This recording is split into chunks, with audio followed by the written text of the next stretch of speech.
Nyagasani Yesu nabane namwe. Amagambo yo mu Ivanjiri ntagatifu uko yanditswe na Matayo. Nyuma Yesu ava aho yerekeza mu karere k'i Tiri na Sidoni. Nuko Umukanahanikazi ava ku nkiko y'icyo gihugu, atera hejuru ati, "Mbabarira Nyagasani, mwana wa Dawudi. Umukobwa wanjye yashegeshwe na roho mbi." Ariko Yesu ntiyagira icyo amusubiza.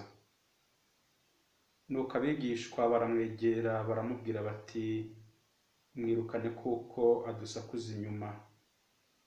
Ariko we arabasubiza ati, "Nta handi noherejwe kereka mu ntama zazimiye zo mu muryango wa Isiraheli." Ariko umugore aramwegera aramupfukamira avuga ati, "Nyagasani ntabara." Aramusubiza ati, "Ntibikwiye gufata umugati w'abana ngo uwujugunyire ibibwana." Umugore nawe ati, "Ni koko Nyagasani, ariko n'ibibwana birya utuvungukira tugwa aho ba shebuja bafunguriye." Nuko Yesu aramusubiza ati, "Wa mugore we, ukwemera kwawe kurakomeye, ntibikubere kubishaka." Ako kanya umukobwa we arakira. Iyo ni Ivanjiri ntagatifu.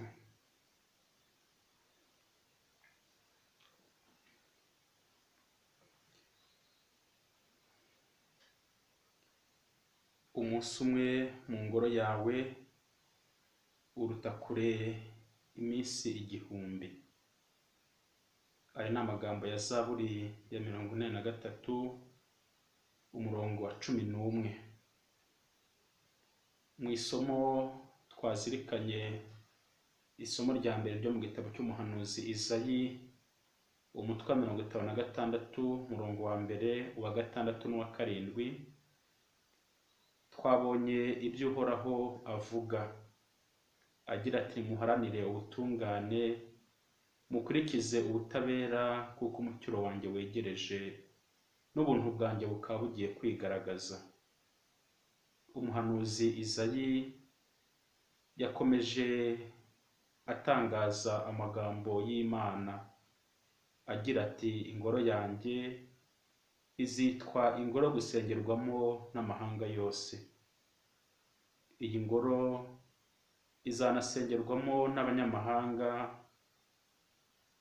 bizirika kuri Uhoraho, bakamuyoboka bakunze izina rye. Abanyamahanga bazamukomeraho ni abazemera kumubera abagaragu, bakubahiriza isabato ntibayice. Ni abakomera ku isezerano bagiriwe n'Uhoraho. Imigenzo nk'iyi iranga abazakomera kuri Uhoraho, imigenzo iranga uwemera, tuyisanganye umugore twumvise mu Ivanjiri, Umukanahanikazi wemera Yesu. Uyu Mukanahanikazi mbere ya byose yakoze urugendo rurerure, ava ku nkiko z'igihugu agera mu karere Yesu yari yajemo, akarere ka Tiri ndetse na Sidoni. Uyu mugore yari afite ishyaka, afite ubushake, ariko kandi yari afite ibyifuzo, atewe n'akababaro yari arimo.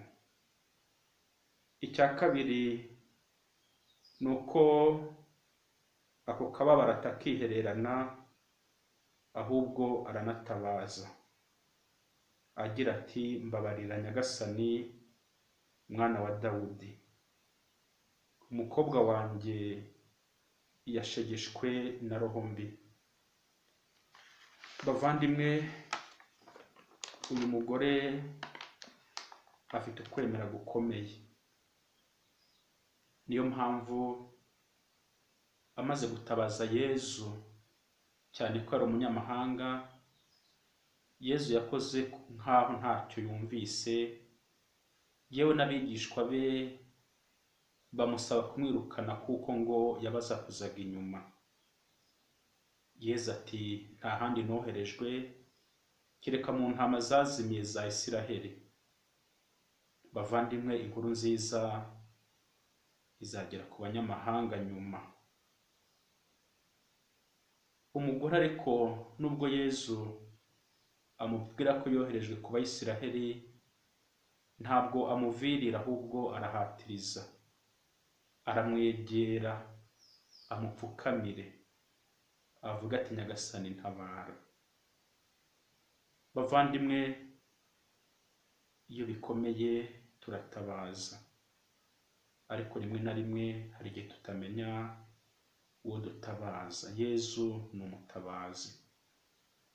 Yezu uko gutabaza ntabwo ahera akakumva. Muri we, muri pedagoji ye, afite icyo ashaka kugeza ku bamwumva, afite icyo ashaka kugeza kuriya mugore. Ati ntibikwiye gufata umugati w'abana ngo ujugunyire ibibwana. Umugore nawe ati koko Nyagasani, ariko n'ibibwana bidutuvungukira tugwa aho ba shebuja bafunguriye. Yezu abyumvise aramusubiza ati wa mugore we, ukwemera kwawe kurakomeye, nibikumerere uko ubishaka. Ako kanya umukobwa we arakira. Amen. Umukobwa we arakira kubera yakoze urugendo, agaragaza ukwemera, kubera ko atavirire Yezu, atacitse intege ngo Yesu yaba amwise imbwa, nk'uko n'ubundi Abayahudi bitaga abanyamahanga ngo ni imbwa.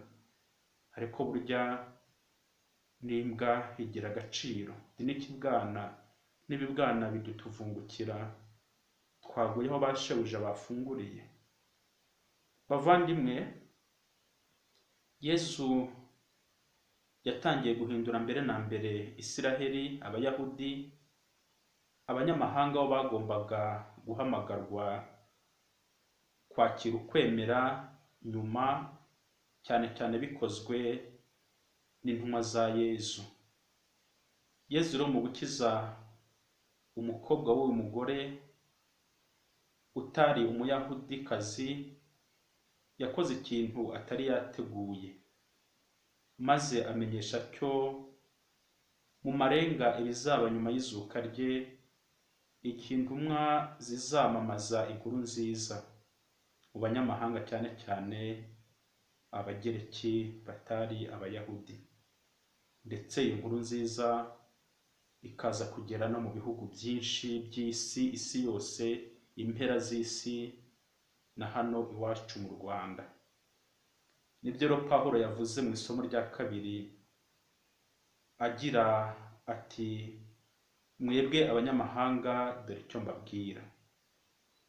Koko rero igihe Imana imaze gutanga no gutora ntiyisubiraho. Amaherezo ni uko abantu bose bazakizwa.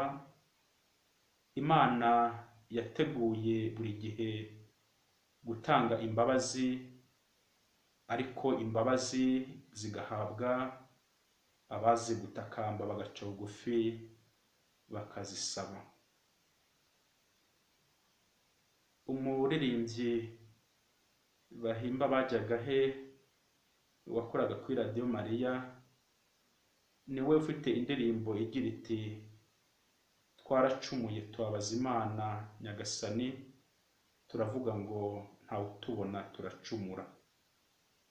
Buri wese nk'abanyamahanga yisuzumye, cyane cyane muri iki gihe cya COVID-19, amezi 6 arashize abantu badaterana, abantu badahabwa penetensiya. Hari byinshi rero byagiye bituma abantu bajya kure y'Imana, bagacika intege mu gusenga, bagakora ibyo bishakiye, bakavuga ko Imana yabatereranye. Ariko ni umwanya mwiza wo kugarukira Imana, abantu bagasaba imbabazi. Wowe unyumva ukumva ko ugomba kugira umuhate wo guhaguruka ugashaka umusaserdoti kugira ngo akunge n'Imana. Ndagira ngo rero uyu munsi dusubize ibibazo bigera kuri 6 duhereye ku masomo tumaze gutega amatwi, cyane cyane duhereye ku ivanjiri. Ikibazo cya mbere, ese wowe urimo nkurikira ujya ukora urugendo ushaka Imana, uyishakira hehe? Aho iyo wugarijwe ntushakira Imana mu bapfumu, ntushakira mu butekamutwe? Icya kabiri, iyo ubabaye, iyo ufite icyifuzo ubitura nde? Uganyira nde? Utakira nde? Wirukira nde? Icya gatatu, iyo wugarijwe n'ibibazo, wugarijwe n'ibyago, wugarijwe n'abanzi baguhagurukira, utabaza nde? Icya kane, iyo usenga cyane cyane wereka Imana ibyifuzo byawe, ntuhite ubona igisubizo, aho ntucika intege? Niba ucika intege ukavuga ko Imana itagusubiza, ni iki wakigira kuri uyu mugore tumaze kumva mu ivanjiri? Icya gatanu, ese iyo usuzuguwe mu buzima bwa buri munsi ubyitwaramo gute? Uwakwita ikibwana cyangwa imbwa wakifata gute? Wabyakira?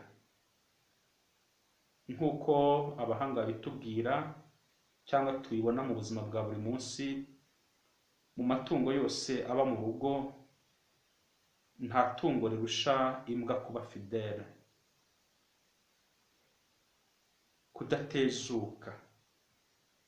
Imbwa igira umumaro ukomeye, irinda urugo, irinda shebuja, rimwe na rimwe iramuherekeza. Nta gishobora gukoma iyo abantu basinziriye, imbwa ibiri aho kugira ngo itabare. Ikibwana cyo akenshi usanga ari umutako w'urugo, umuntu ayiterura, umuntu ayigaburira kubera agaciro gakomeye iyo mbwa ibifite. Ariko se ko twumvise mu ivanjiri uko Yesu avuga ko utafata umugati w'abana ngo ujugunyire ibibwana, uriya mugore ntimwabonye ko yabyakiriye?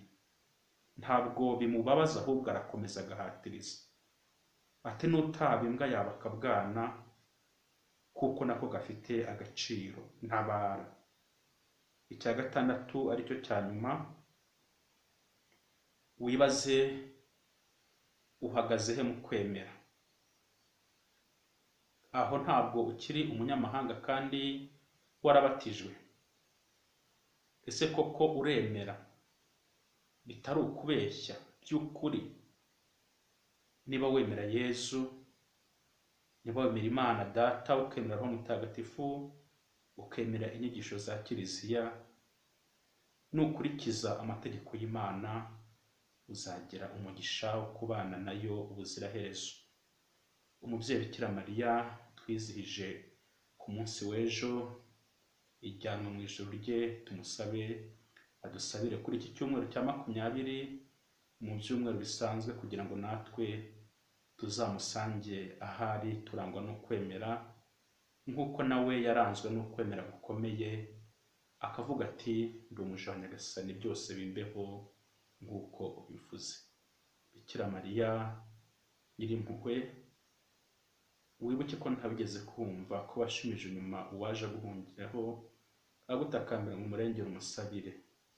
Nicyo gituma nkwizera, ndakugana nkuganyira, umvagare ko ndi umunyabyaha.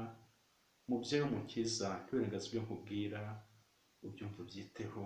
Amen. Nyagasani Yezu nabane namwe.